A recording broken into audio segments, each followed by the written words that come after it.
आज हम पढ़ेंगे चैप्टर 7 वॉल्केनो का सेकंड पार्ट। पहले पार्ट में हम क्या पढ़े हैं, वॉल्केनो क्या होता है, वॉल्केनिक इरप्शन क्या होता है और टाइप्स ऑफ वॉल्केनो पढ़े हैं। इस लेक्चर में हम पढ़ेंगे products of volcano, world distribution of volcano और इफेक्ट्स ऑफ वॉल्केनो। प्रोडक्ट्स क्या है, उसका डिस्ट्रीब्यूशन मतलब कहाँ कहाँ पर वर्ल्ड में वॉल्केनो प्रेजेंट है और वॉल्केनो के इफेक्ट्स क्या हैं। ठीक है, सबसे पहले हम पढ़ते हैं प्रोडक्ट्स ऑफ वॉल्केनो।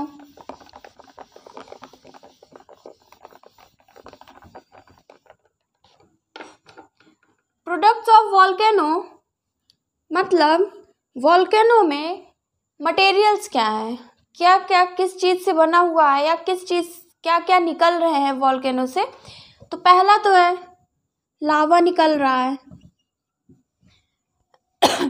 इसके साथ बहुत सी गैसेस भी निकल रही हैं, जैसे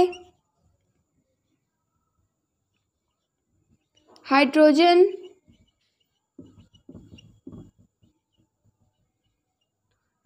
सल्फर डाइऑक्साइड, कार्बन डाइऑक्साइड,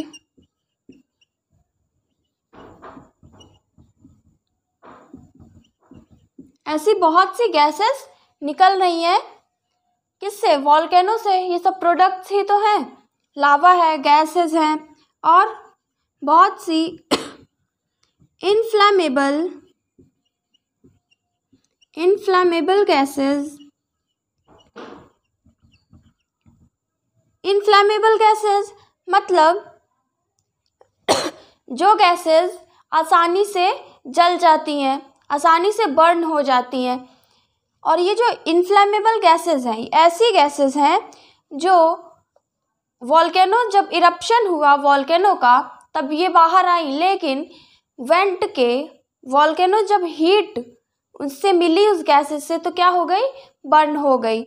ठीक है, और ऐशेस निकल रहे हैं, बहुत सी ऐश, राख, स्टीम, भाप निकल रहे हैं वॉल्केनो से। पेबल्स, छोटे छोटे कंकड़ निकल रहे हैं, लार्ज बोल्डर्स,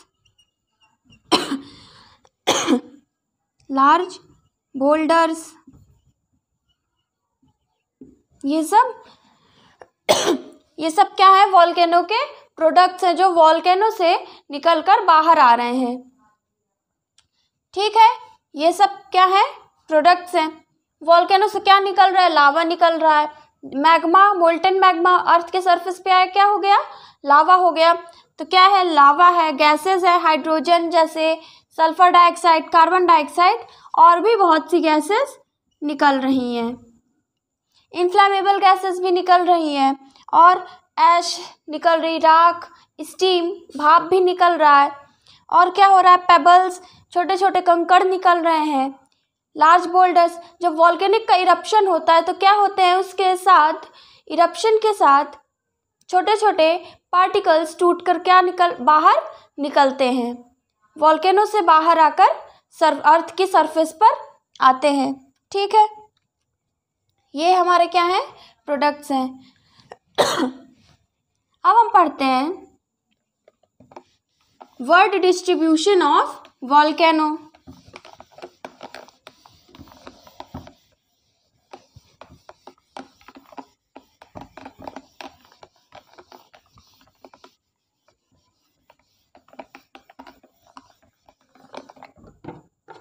क्या पढ़ते हैं, सेकेंड टॉपिक क्या है हमारा, वर्ल्ड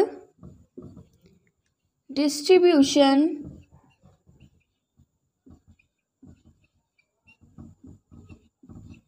ऑफ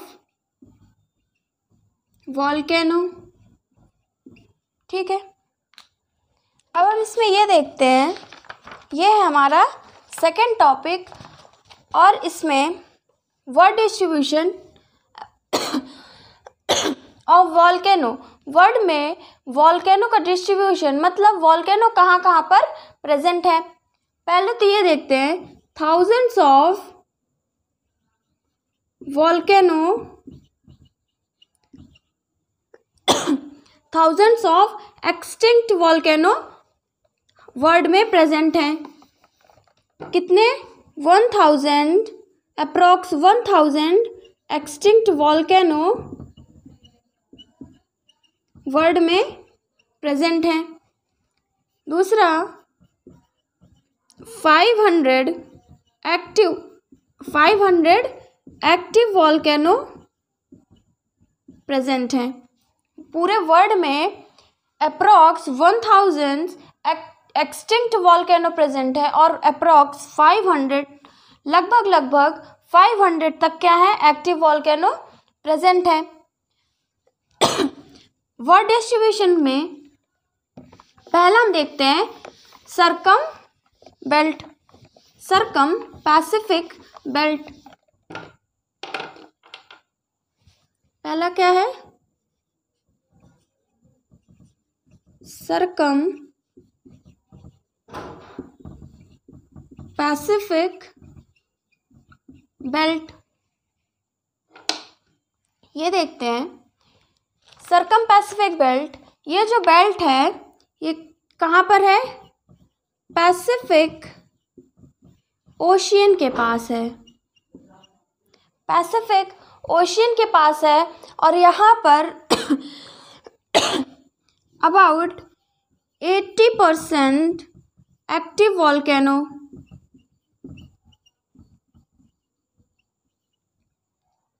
सरकम पैसिफिक बेल्ट या ये किसके पास है? ये सरकम पैसिफिक बेल्ट ये किसके पास है? पैसिफिक ओशियन के पास है और इस बेल्ट में ये एक लार्ज एरिया कवर कर रहा है। यहाँ पर पूरे वर्ल्ड के 80% एक्टिव वॉल्केनो यहाँ पर प्रेजेंट है। ठीक है, और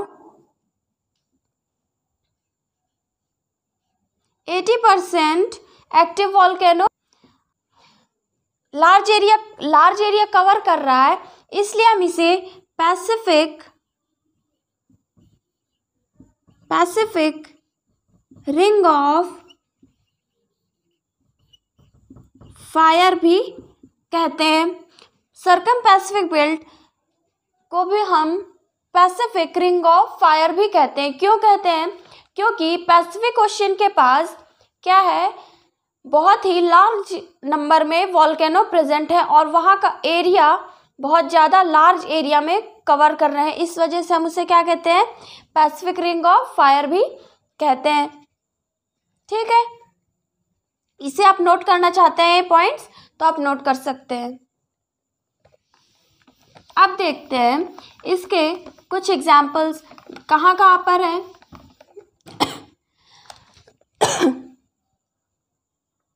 जैसे एंडेस माउंटेन है। एंडेस माउंटेन है, ये कहाँ पर है?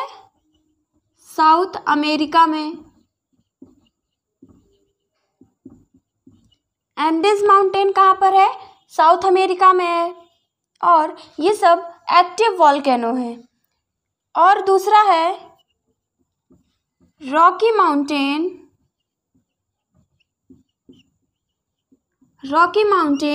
और ये कहाँ पर है?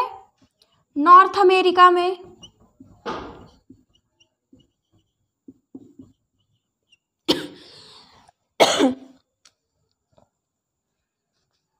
और भी बहुत से जगह है, जैसे जापानीज आइलैंड है, वहाँ पर भी क्या है? बहुत ही लार्ज एरिया कवर कर रहा है वॉल्केनो।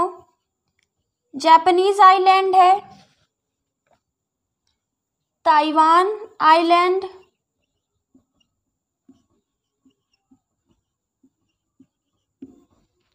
और फिलीपींस आइलैंड, इंडोनेशिया आइलैंड,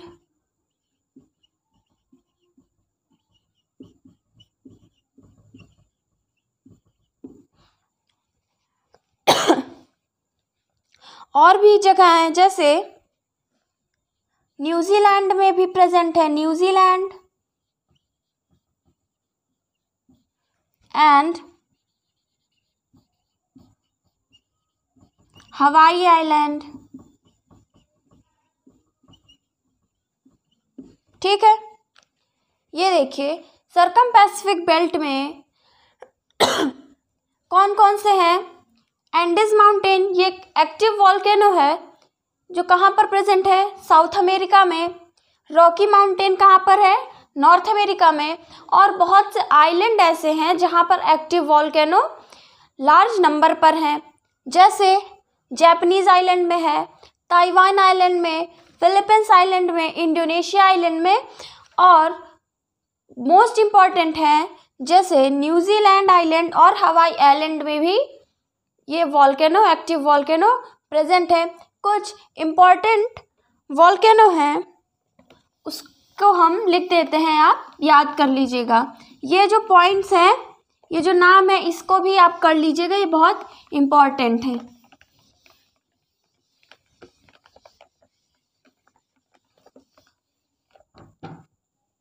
कुछ इम्पॉर्टेंट है जैसे most important volcano. Most important volcano कौन कौन से हैं, देखिए Chimborazo and Cotopaxi. Chimborazo and Cotopaxi important volcano हैं। ये कहाँ पर प्रेजेंट है, एंडेस में। दूसरा फ्यूजी यामा,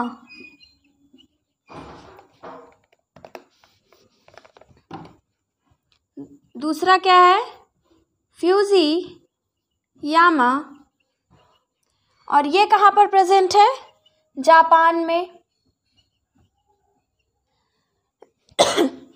तीसरा क्या है, माउंट मेओन, और ये कहाँ पर प्रेजेंट है, फिलीपींस में।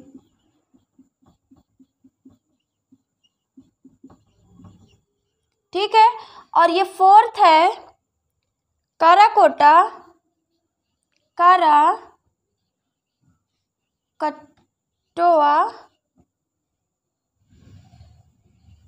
ये कहाँ पर है, इंडोनेशिया में।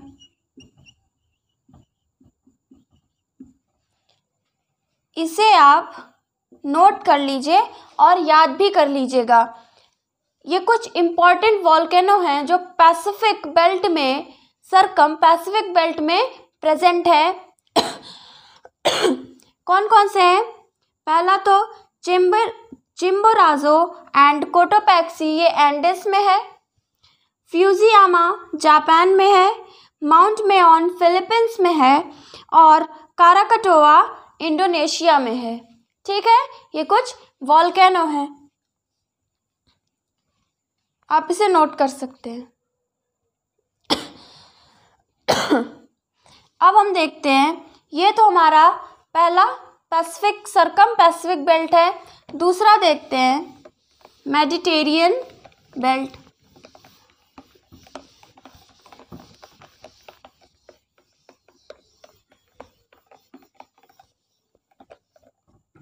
दूसरा क्या है हमारा, मेडिटेरेनियन बेल्ट।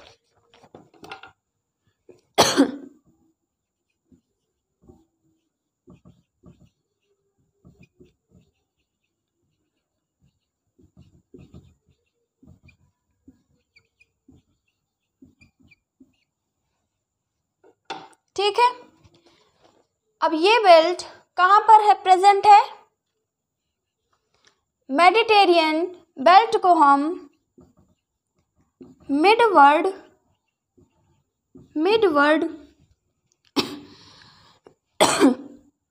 माउंटेन बेल्ट भी कहते हैं। मेडिटेरेनियन बेल्ट को हम मिडवर्ड माउंटेन भी कहते हैं, also known as midworld mountain belt. ठीक, ये जो मेडिटेरेनियन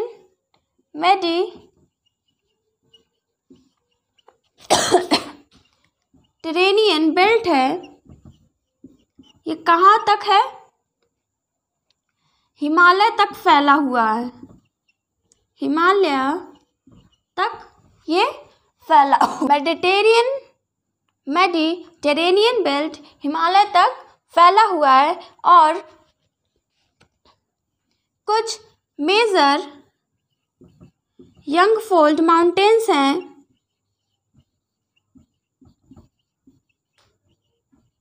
जैसे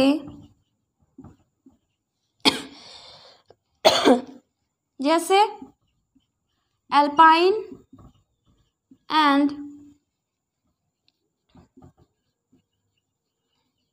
हिमालयन सिस्टम।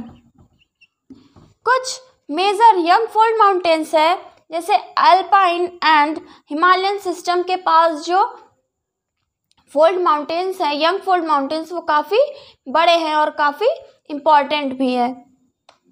ठीक है,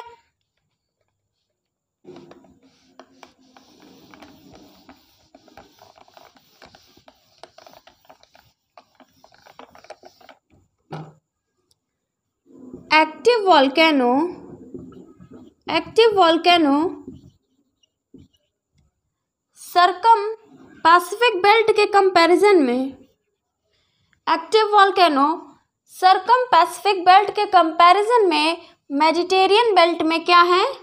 लेस हैं, लेसर देन सरकम पैसिफिक बेल्ट।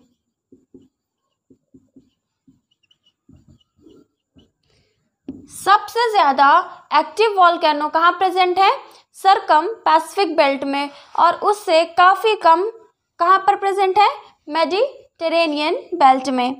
ठीक है, अब देखते हैं इस मेडिटेरियन बेल्ट में भी कुछ इम्पॉर्टेंट वॉल्केनो हैं।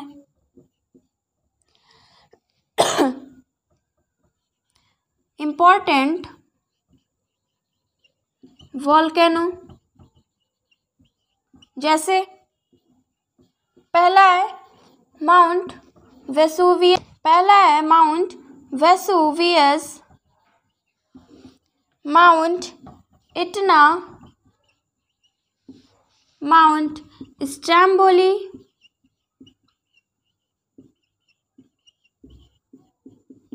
और ये कुछ इम्पॉर्टेंट वॉल्केनो है। कौन कौन से? माउंट वेसुवियस, माउंट इटना, माउंट स्ट्रैम्बोली, और कौन से हैं? और बहुत से इम्पॉर्टेंट वॉल्केनो बैरन आइलैंड में भी हैं, और ये बैरन आइलैंड कहाँ पर है? अंडमान निकोबार में।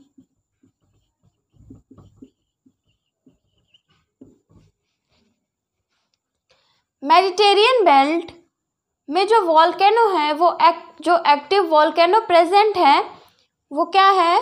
सरकम पैसिफिक बेल्ट से कम है। कहाँ पर? मेडिटेरियन बेल्ट में। कुछ इम्पॉर्टेंट वॉल्केनो हैं, जैसे माउंट वेसुवियस, माउंट इटना, माउंट स्ट्रैम्बोली, ये कुछ इम्पॉर्टेंट वॉल्केनो हैं। और बहुत से वॉल्केनो बैरन आइलैंड में भी प्रेजेंट हैं, और बैरन आइलैंड कहाँ पर है? अंडमान एंड निकोबार में। ठीक है, आप इसे नोट कर लीजिए। तो हम नेक्स्ट पढ़ते हैं अदर रीजन, और कई रीजनों में प्रेजेंट है क्या? वॉल्केनो का डिस्ट्रीब्यूशन है।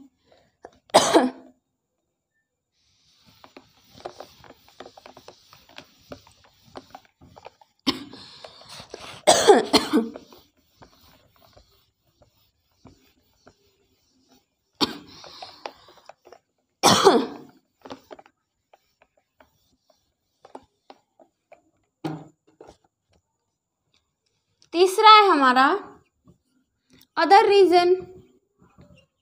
रीजन और कौन से रीजन पर प्रेजेंट है ये वॉल्केनो का डिस्ट्रीब्यूशन है?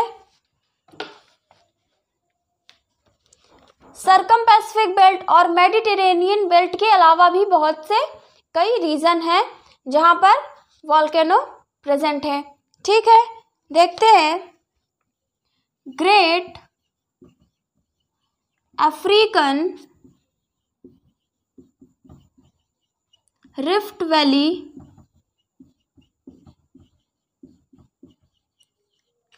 इस रीजन में कौन कौन से हैं volcano? Mount Kilimanjaro and mount Kenya. ये वॉल्केनो कहाँ पर प्रेजेंट है? ग्रेट अफ्रीकन रिफ्ट वैली में। दूसरा,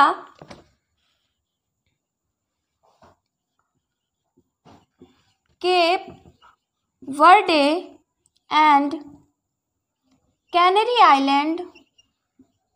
कैनरी आइलैंड में भी बहुत से वॉल्केनो प्रेजेंट हैं और ये आइलैंड कहाँ पर है? अटलांटिक ओशियन में। Cape Verde and canary island, यहाँ पर भी बहुत से वॉल्केनो हैं और ये कहाँ पर है? अटलांटिक ओशियन में।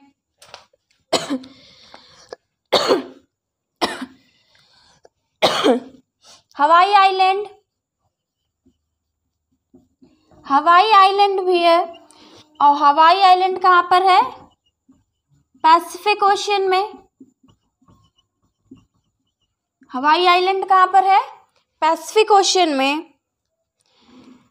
हवाई आइलैंड में भी कई वॉल्केनो हैं जैसे मौना लोवा एंड मौना किया। यहाँ पर ना दिख रहा हो तो हम ऊपर लिख देते हैं। हवाई आइलैंड में और कौन कौन से हैं? मौना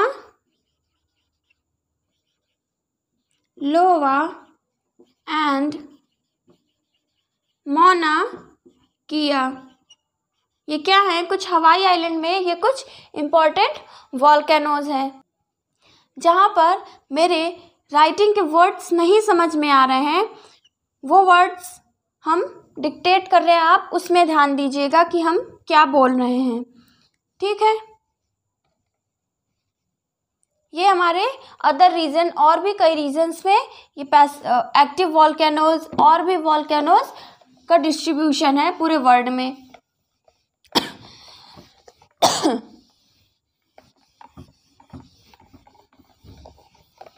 अब हम पढ़ते हैं इफेक्ट्स ऑफ वॉल्केनिक इरप्शंस। हमारा तीसरा टॉपिक क्या है? Effects of volcano. पहले हम पढ़ते हैं डिस्ट्रक्टिव इफेक्ट। डिस्ट्रक्टिव इफेक्ट मतलब कौन कौन से नुकसान हुए हैं, क्या क्या डिस्ट्रॉय हुआ है वॉल्केनो की वजह से। पहला तो destruction of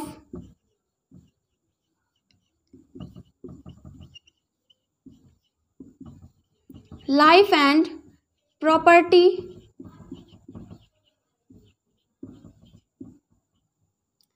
life and property का डिस्ट्रक्शन कैसे हो रहा है? डिस्ट्रक्शन मतलब उनका नुकसान हो रहा है। कैसे? वॉल्केनो का इरप्शन हुआ और वॉल्केनो से जब लावा निकल कर बाहर आ रहा है तो कहाँ पर? रोड पर पहुँच रहा है और बहुत से पॉपुलेशन है वहाँ पर। तो क्या होगा? जब वो लावा रोड पर गया, वहाँ की सेटलमेंट पर गया, तो उससे जो लैंड है वो भी ख़राब हो जाएगी और जो वहाँ की जो पॉपुलेशन है वो भी डाई कर जाएगी। तो क्या हो गया? Destruction of life and property. Lava इतना ज़्यादा उसका टेम्परेचर होता है जिससे वो वहाँ की लैंड को डिस्ट्रॉय कर देता है और वहाँ का जो सेटलमेंट है, हाउस बने हुए हैं, रोड्स हैं, जितने भी प्लांट्स हैं, वो सबको डिस्ट्रॉय कर देता है। ठीक है। दूसरा क्या है? दूसरा है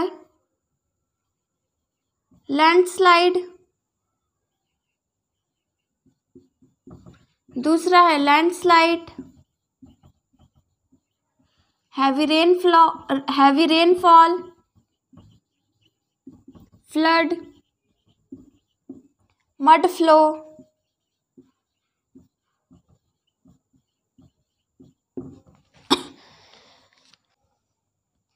दूसरा क्या है?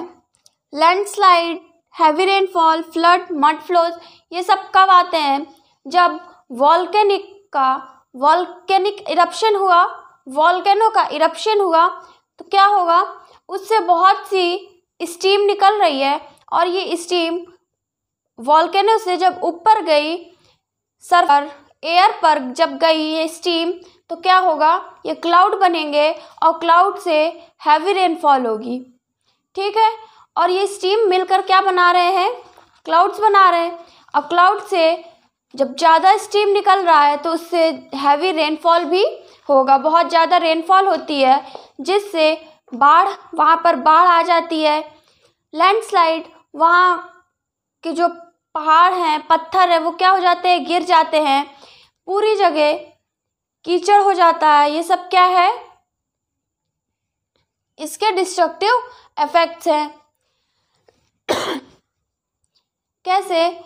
वॉल्केनिक इरप्शन हुआ, वहाँ पर जो लावा निकला उसका वो एक मड में कन्वर्ट हुआ, रॉक्स में, और जब हैवी रेनफॉल हो गई, बहुत ज़्यादा बारिश हो गई, तो यही मड पूरा कीचड़ में कन्वर्ट हो जाता है और हर जगह फैल जाता है, बहुत बाढ़ आ जाती है।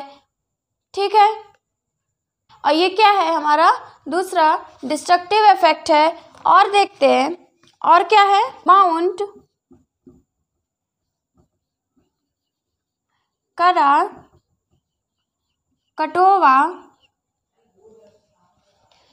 कराकटोवा जब वॉल्केनिक इरप्शन हुआ था, इसका इरप्शन कब हुआ था? 1883 में। और ये सुमात्रा एंड जावा के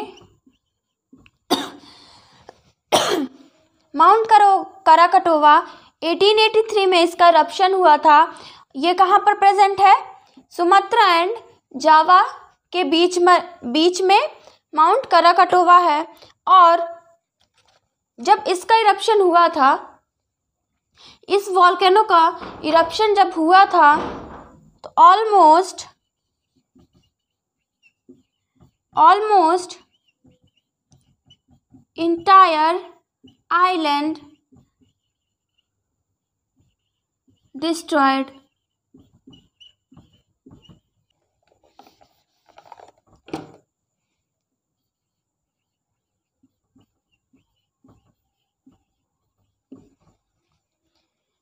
जब माउंट कराकटोवा का इरप्शन हुआ था, तब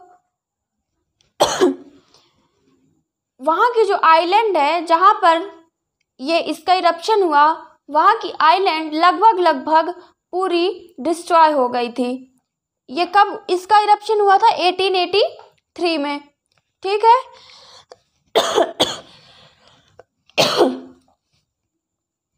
इसका एक पॉइंट और है।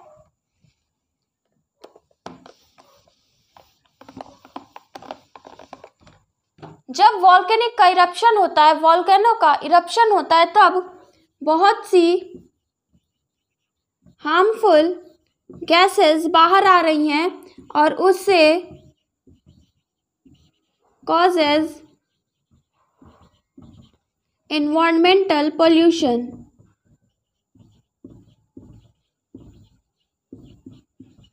causes environmental pollution।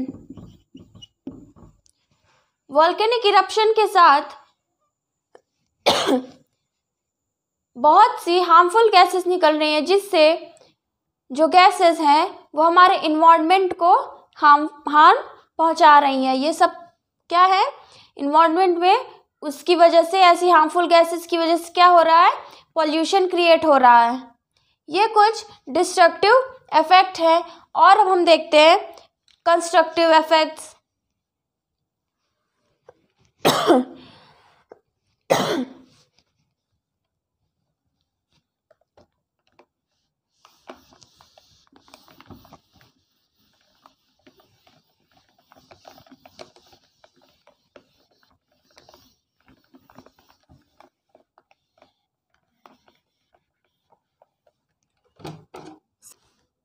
सेकेंड हम पढ़ते हैं constructive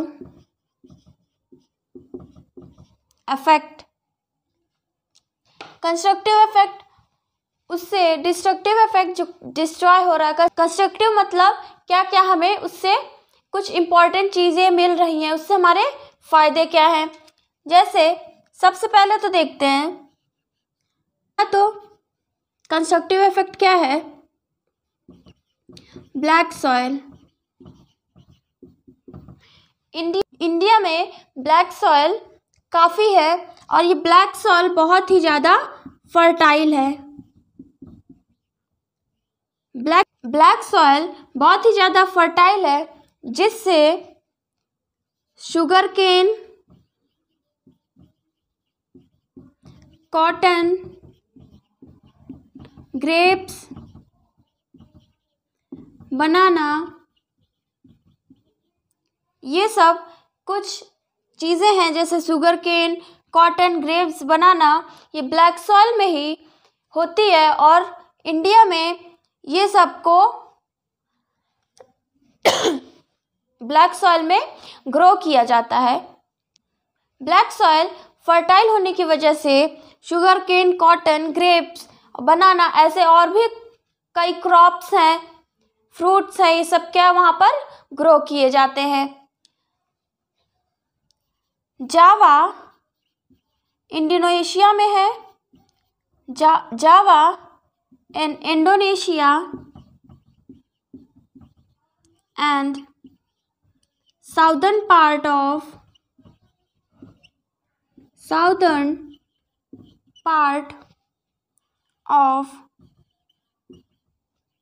Brazil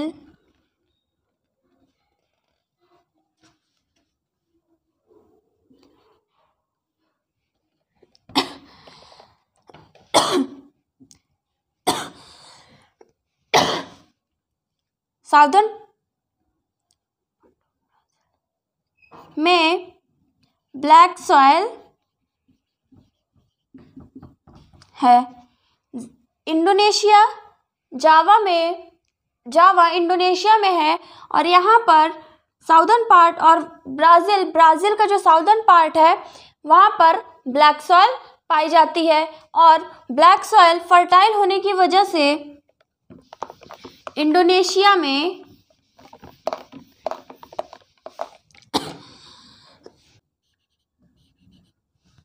black soil fertile होने की वजह से इंडोनेशिया में, जावा कहाँ पर है, इंडोनेशिया, और जावा में ब्लैक सॉइल के फर्टाइल होने की वजह से यहाँ की पॉपुलेशन काफ़ी ज़्यादा है। ठीक है, जावा में पॉपुलेशन काफ़ी ज़्यादा है। क्यों? क्योंकि वहाँ की जो ब्लैक सॉइल है, ब्लैक सॉइल में जो होती है ब्लैक सॉइल वो बहुत फर्टाइल होती है। वॉल्केनो की वजह से क्या है, रॉक का मेटामॉर्फिज्म होता है और उससे बहुत से मिनरल हमें मिलते हैं, जैसे बहुत से एक्सपेंसिव मिनरल्स भी हैं, जैसे डायमंड है। कार्बन क्या है,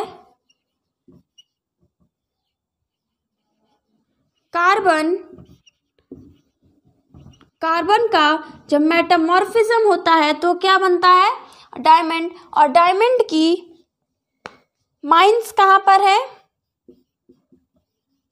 डायमंड माइंस कहाँ पर है? Kimberly in south Africa.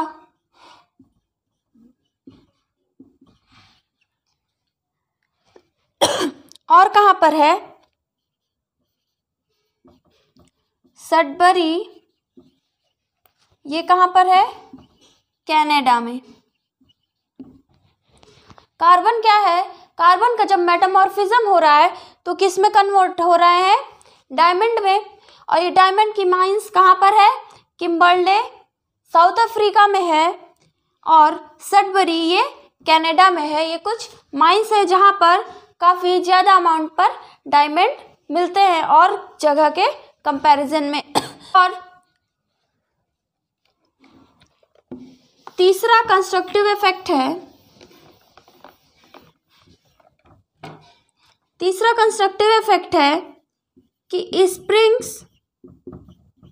And geysers,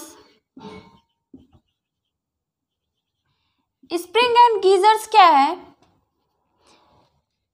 फव्वारे जो निकलते हैं लैंड से, एक पॉइंट से का निकल रहे हैं, वहाँ पर पानी निकल रहा है और वो जो पानी है वो बहुत ही ज़्यादा क्या है? हीट है।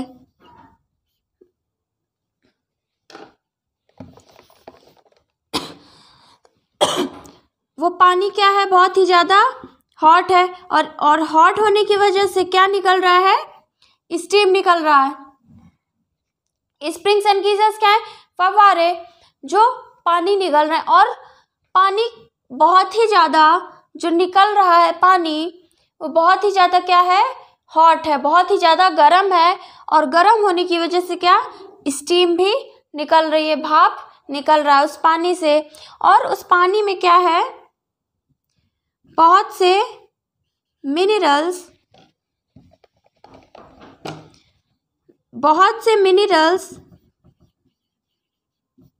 उस सॉल्यूशन में, जो पानी निकल रहा है उस सॉल्यूशन में बहुत से मिनरल्स प्रेजेंट है जो मेडिसिन्स में भी काम आते हैं। ये मिनरल्स स्प्रिंग और गीजर्स के हेल्प से जो सॉल्यूशन के साथ मिनरल्स हमें मिल रहे हैं वो मेडिसिन्स में भी यूज़ होते हैं। और देखते हैं स्प्रिंग्स एंड गीजर्स की वजह से, अब गीजर्स हॉट, बहुत ही ज़्यादा टेम्परेचर है, उस वाटर का बहुत ही ज़्यादा टेम्परेचर है जिससे पावर जनरेट कर सकते हैं, जनरेटिंग पावर। गीजर्स से पानी निकल रहा है और वो पानी जो है वो बहुत ही ज़्यादा गर्म है। उस पानी से, उस गर्म पानी से इलेक्ट्रिसिटी जनरेट करते हैं, बहुत सी जगह में उससे पावर जनरेट करते हैं। क्या कर रहे हैं? इलेक्ट्रिसिटी जनरेट कर रहे हैं। और तीसरा टॉपिक देखते हैं और लास्ट पॉइंट देखते हैं, ब्यूटी ऑफ लैंडस्केप।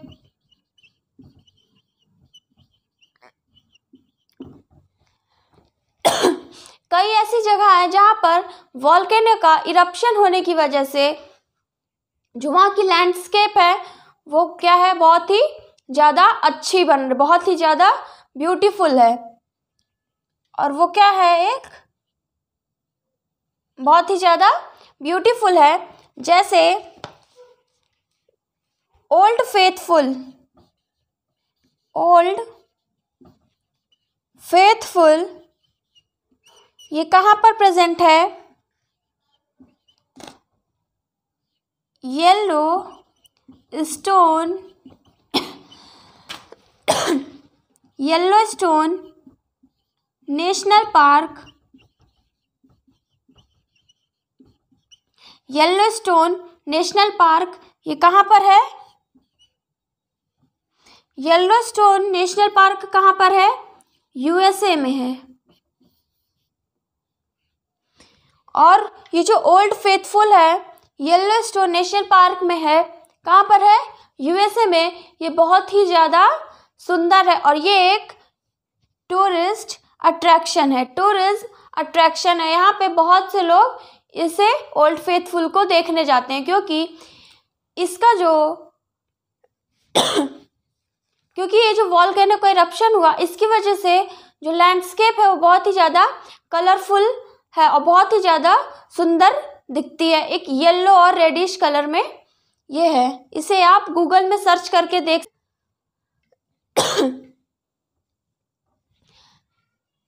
ये हमारे कुछ कंस्ट्रक्टिव इफेक्ट है और यहीं पे हमारा चैप्टर 7 वॉल्केनो कंप्लीट होता है। अब हम नेक्स्ट चैप्टर पढ़ेंगे अर्थक्वेक नेक्स्ट लेक्चर में। Thank you for watching this video.